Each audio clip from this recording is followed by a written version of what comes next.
Assalomu alaykum qadrli obunachilari.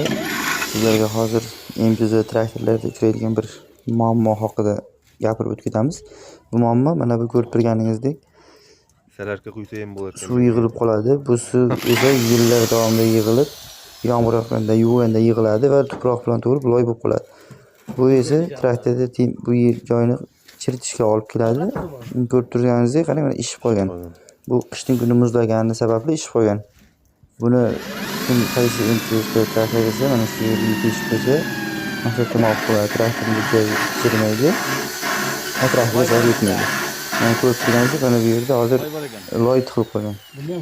Loy tiqilgani sababli mana suv chiqmayapti. Shuning uchun traktorlaringiz bo'lsa, darhol o'sha yerni ko'rib teshib qo'yishlaringizni maslahat qilamiz. Va foydali video bo'lgan bo'lsa, like bosib, podpiska bosib qo'yishingizni so'rab qolamiz. Ko'rishguncha. Yana qiziqarli ma'lumotlar hali oldinda.